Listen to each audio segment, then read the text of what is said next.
Hello, and welcome to our channel, where we explore everything and beyond. This is the second video of our Odoo Shopify Integration experiment series. If you're new here or haven't watched the first video, please visit my channel to watch it first, as this video builds upon that foundation for a better understanding.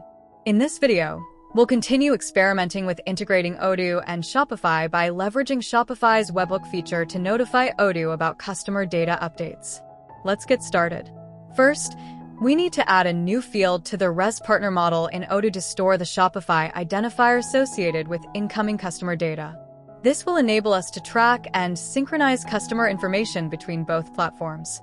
Next, we'll create a new flow to handle customer creation webhooks from Shopify. We use the onWebhook trigger node as the starting point for this flow. This node generates a unique webhook URL that we'll configure in Shopify settings. For more details on how to set up webhooks in Shopify, please refer to their official documentation.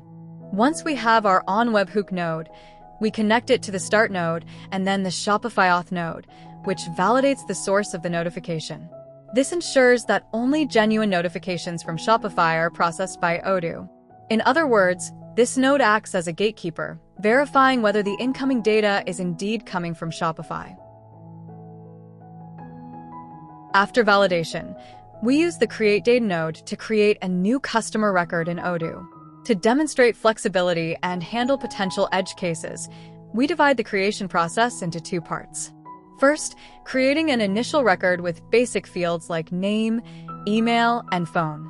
Second, updating the created record with detailed address information such as street, city, zip code, state, and country using the Update Data node if default address information is available.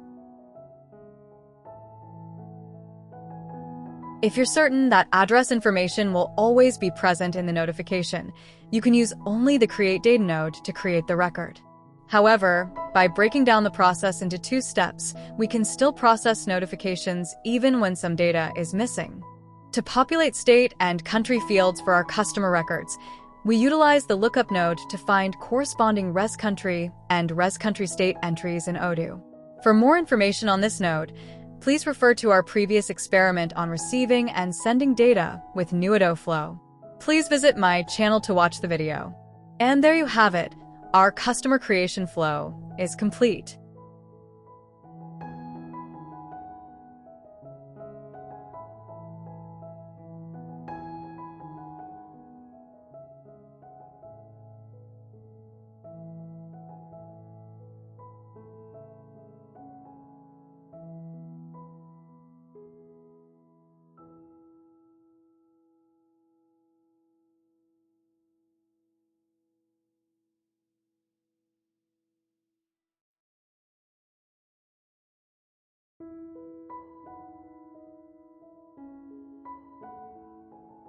Next, we'll create another flow to handle customer edits from Shopify. Similar to the first flow, we use the onWebhook node to trigger the flow and the Shopify auth node for validation.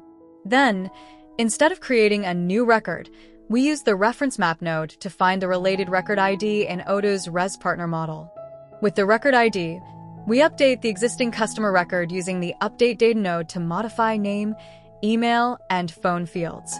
The subsequent nodes are similar to our customer creation flow, updating the customer record with detailed address information using the Update Data node if default address information is available.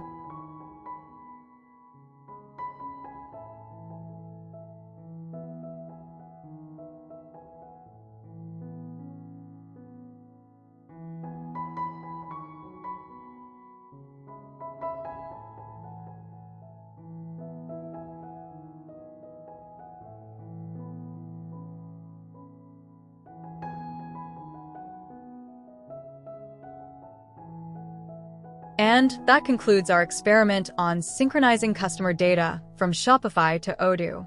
Thank you for watching.